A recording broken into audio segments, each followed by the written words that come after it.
नमस्कार, मैं हूं शम्स ताहिर खान और आप देख रहे हैं वारदात। एक शख्स एक घर में जाता है। घर की महिला से अपनी पत्नी की बीमारी के नाम पर 5,000 रुपए उधार लेता है। इसके बाद उसी घर के 2 बच्चों को घुमाने के नाम पर अपने साथ छत पर ले जाता है। फिर दोनों बच्चों को मार देता है। बाद में कातिल को पकड़कर भीड़ पुलिस के हवाले कर देती है। इस वारदात को अब 24 घंटे से ज्यादा बीत चुके हैं, लेकिन पुलिस या बाहरी लोगों को तो छोड़िए, खुद घर के लोगों को ये नहीं मालूम कि आखिर कातिल ने 2 बच्चों का कत्ल क्यों किया। मामला बदायूं का है। बड़े वाले भाई को मार दी, फिर छोटा वाला भाई जैसे ही आया उसको भी मार दिया। कैसे तसल्ली करे, मेरे बच्चे की ऐसी गर्दन काटी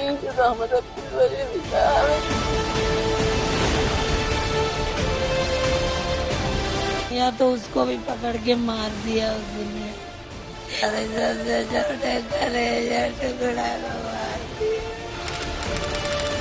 मंगलवार 19 मार्च शाम 7:45 बाबा कॉलोनी, बदायूं।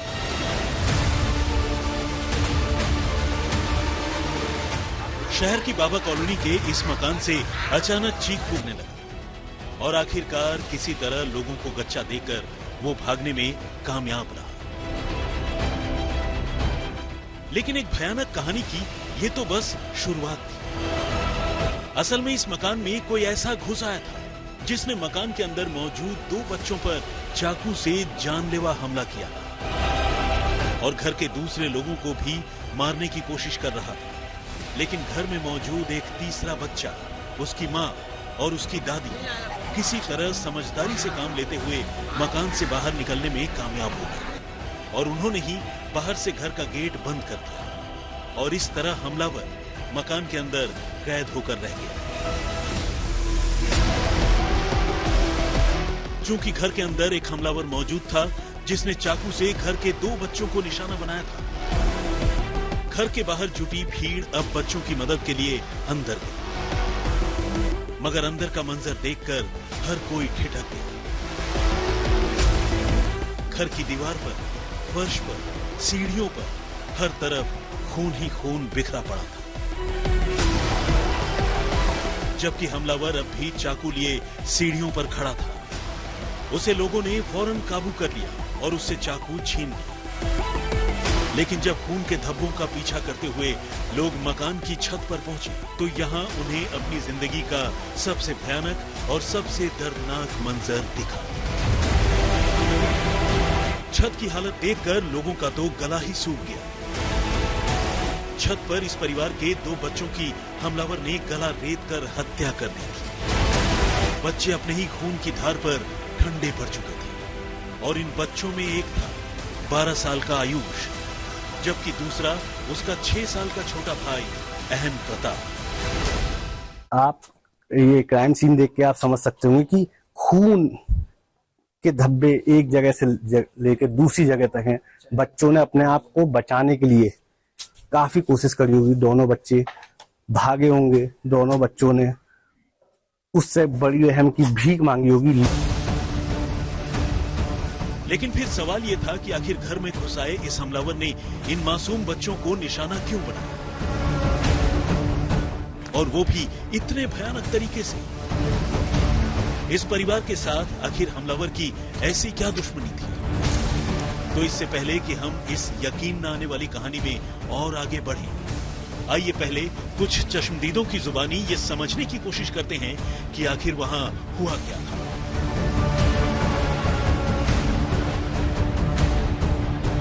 मम्मी ने फोन किया कि वो तो बच्चे को मार दिया उसने, तो हमने किसने मार दिया? अब हम वहां पागल हो गए एकदम।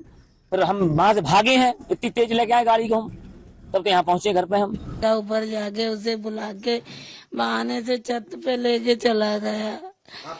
ऊपर पार्लर चलता? हाँ। अच्छा। तो वो सामने नीचे आया तो वो छोटे वाले को पानी लेने भेज दिया, वो बड़ा वाला तब तक उसे कुछ कर दिया ऊपर। तो छोटे वाले ने देखा, वो घबरा गया तो उसको भी पकड़ के मार दिया उसने। 2 मासूम बच्चों के कत्ल की ये वारदात काफी डरावनी और अजीब तो थी, लेकिन उससे भी ज्यादा अजीब था कातिल के तौर पर पकड़े गए शख्स की पहचान। ये आदमी कोई अजनबी नहीं, बल्कि इस परिवार का जानकार था और उनके घर के पास ही एक सैलून चलाता था। और सैलून चलाने वाला साजिद इस वारदात को अंजाम देने से पहले अपने भाई जावेद के साथ वहां पहुंचा था। लेकिन उसने ऐसा क्यों किया, ये किसी की भी समझ में नहीं आ रहा था, क्योंकि साजिद और जावेद के साथ मारे गए बच्चों के घर वालों की कोई दुश्मनी नहीं थी। सवाल इस बात का है कि आखिर इस घटना के पीछे वजह क्या थी। परिवार में कोई रंजिश नहीं थी। साजिद और उन दोनों मासूम बच्चों के परिवारों के बीच रिश्ते कभी खराब नहीं रहे। वारदात का शिकार बने परिवार में कुल 6 लोग हैं। परिवार का मुखिया यानी इन बच्चों के पिता विनोद कुमार, जो एक ठेकेदार है और अक्सर अपने काम से घर से बाहर रहते, जबकि उनके अलावा घर में उनकी बुजुर्ग मां, पत्नी और 3 बच्चे थे, जिनमें से 2 बच्चों की अब साजिद और जावेद जान ले चुके थे। असल में बच्चों की मां संगीता अपने घर में ही एक कॉस्मेटिक शॉप और लेडीज ब्यूटी पार्लर चलाती है। ऐसे में एक बार ही लोगों को ये लगा कि शायद सैलून वाले ने बिजनेस राइवलरी के चलते ब्यूटी पार्लर चलाने वाली महिला के बच्चों की जान ली। लेकिन फिर यहाँ ध्यान देने वाली बात ये थी कि संगीता के पार्लर में सिर्फ लड़कियां ही आती हैं, यानी वो किसी मेल कस्टमर को एंटरटेन नहीं कर रही थी, जबकि सैलून में किसी फीमेल कस्टमर की जगह नहीं थी।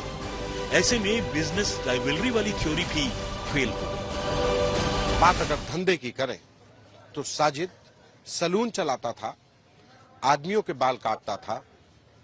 वहीं दूसरी तरफ उन दोनों बच्चों की मां संगीता ब्यूटी पार्लर चलाती थी, यानी कि दोनों के धंधों के बीच में भी कोई अदावत नहीं थी। तो फिर आखिर वजह क्या थी?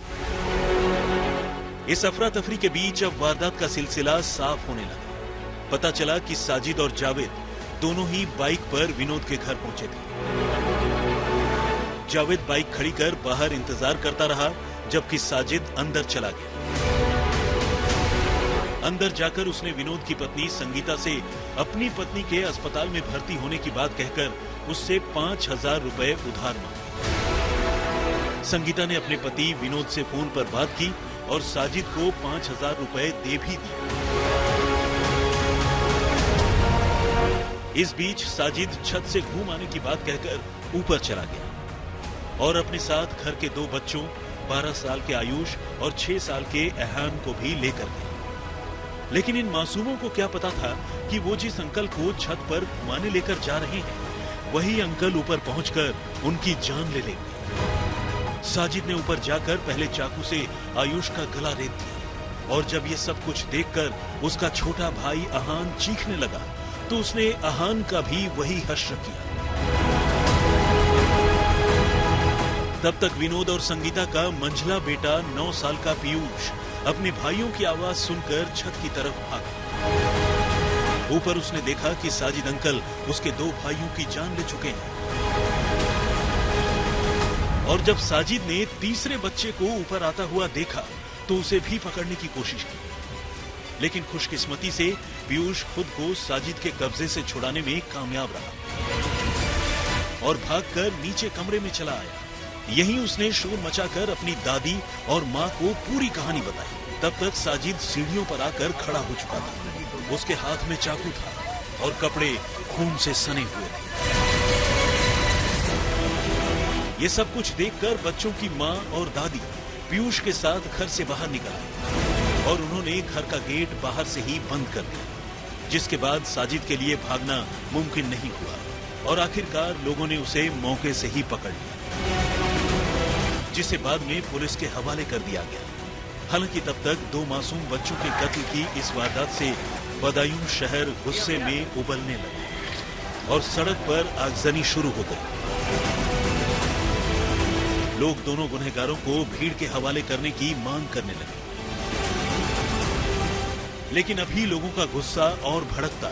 तब तक बदायूं पुलिस ने साफ कर दिया कि बच्चों का कत्ल करते रंगे हाथ पकड़े गए साजिद को पुलिस ने एक एनकाउंटर में ढेर कर लिया है।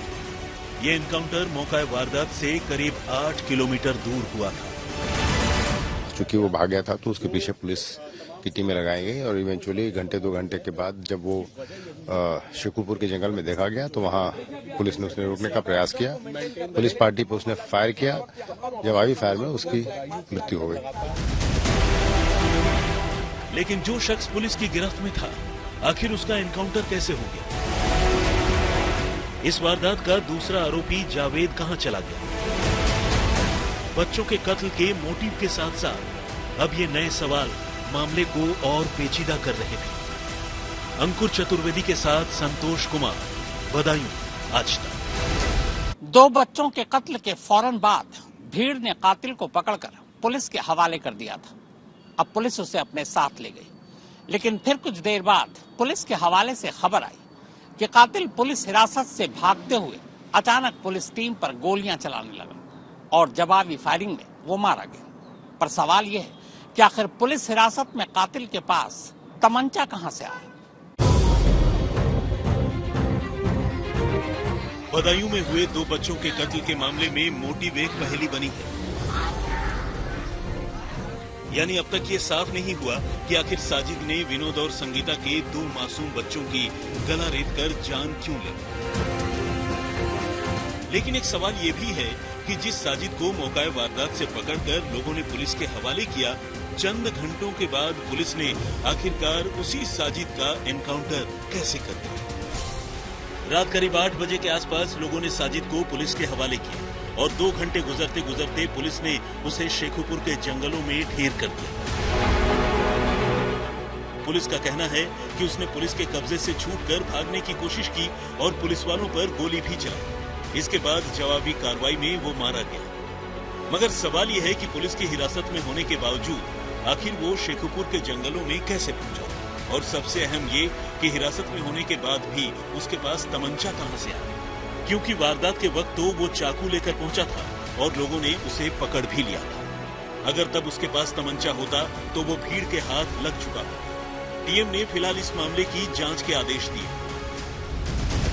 उधर साजिद की बीवी सना का भी बयान सामने आ गया है।